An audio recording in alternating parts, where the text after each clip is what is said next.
I got new whiskey. I want to tell you all about them. And they're 4 malts as well. Sorry, Bourbon Bros. So yeah, I'm finally back from vacation. I am just tanned and just bronzed and ready to go. Okay, so bang, right here, wasted no time. Balcones. If you haven't heard of Balcones, it is a Texas distillery down in Waco, Texas. These guys are probably my favorite American single malt. Seriously, my boy Daniel sent me some awesome Balcones, and ever since then, I've just been like hooked. These guys, this guy, I got from Cano Wines out in California. This is a single barrel from them, okay? It's 135 proof. This is wholly aged 4 years, 4 months in an Oloroso sherry cask at 135 proof. Okay, so 4 years old, but that Texas heat does something down there and you get a lot of barrel influence really quickly, and this color is just spectacular. I am very excited about that bottle. There's actually a poll for members right now to choose between this guy and this guy, another Balcones single barrel from Cano Wines. Real quick, this was $90. This guy, I'm not quite sure the age on this because I didn't get a fun little tag like I did on this guy. He's probably around the same age as this, maybe a little younger, but this is Madeira. So this guy comes in at 65.3% alcohol, so 130.6 proof, and amazing color as well, also $90. And Madeira is a Portuguese fortified wine. I haven't had a Madeira Balcones before. I have had Balcones Oloroso before, but not this specific barrel. These guys are going to be so full of flavor and so fantastic. If you have not tried Balcones yet, do it. Seriously. They do a lot of bourbon and they do a lot of Texas single malts, and I gotta tell you, the single malts are the way to go. And if you're a bourbon guy and you maybe want to try a malt, seriously. And if you find these guys, I will highly recommend them. Great pricing, excellent distillate, excellent color, just excellent things they do all around. And they never color the whiskey. This is all just from the barrels. This is just, it's making me salivate right now. I want to open these so badly. So if you want to vote, hit that little join, go to the poll, bang, let's do it. Now this guy, going over here, over to Scotland. This is Laphroaig Carchis 2021. This is Pedro Jimenez, which is a specific kind of Oloroso sherry. This is a cask strength Laphroaig coming in at 117.8 proof. My goodness.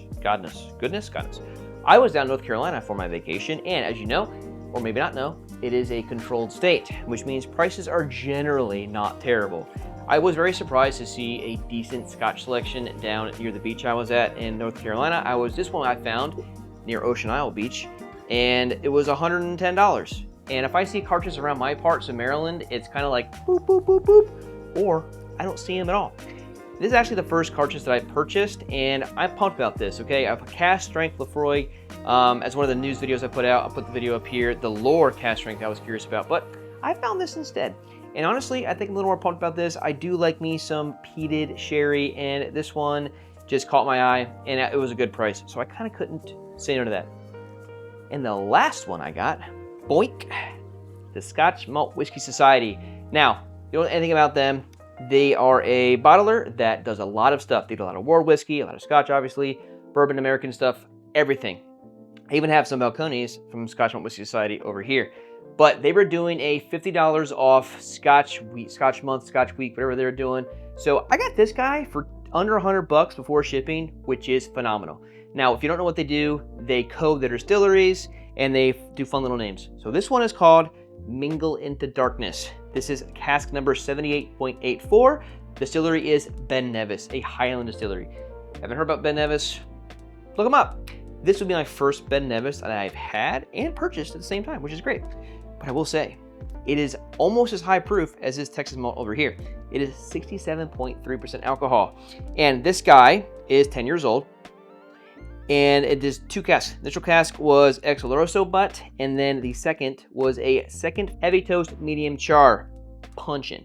A punchin is a very big barrel. I think it's about 500 liters, which for you American folks, like 132 gallons, which is very, very big. Way bigger than the 53 standard for the bourbon stuff. I am pumped about this. Now, high proof scotches aren't uncommon, but they're not as common as like high proof American stuff, just because the climate over in Scotland and the angel share really cranks the proof down on some of those things.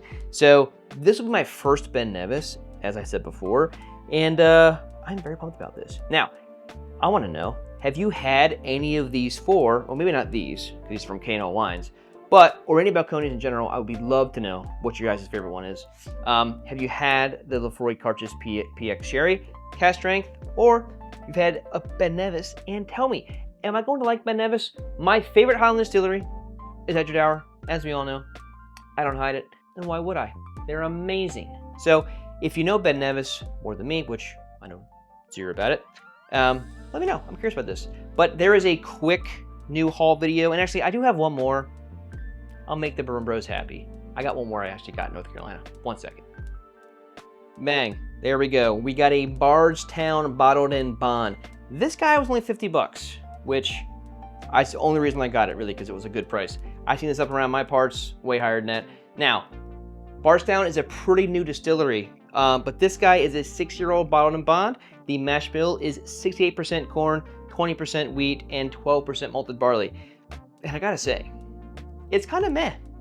It really is kind of meh. I mean, not all bourbon is created equally, but this bourbon is just a little sad. And when I drank it, before I read the side of the bottle, I was like, wow, this is really spicy. It must have a lot of rye influence. Nope. There is 0 rye in the mash bill. So there's a lot of oak spice on it, which isn't necessarily a bad thing, but it definitely drinks way hotter than 100 proof. And 6 years isn't that young for a bourbon. It's kind of like almost that sweet spot, that 6 to 8 year category. So, I mean, 50 bucks though, good sipper. If you like oak spiced, wheated mash bills, go for it right here. I think Bardstown does do cool stuff. If you're curious, I think the White Label Origin Series, which is like 40 bucks, is probably the best way to go for a daily sipper. But there you go. There are 5 new bottles of whiskey that I got. So if you like the video, give a like.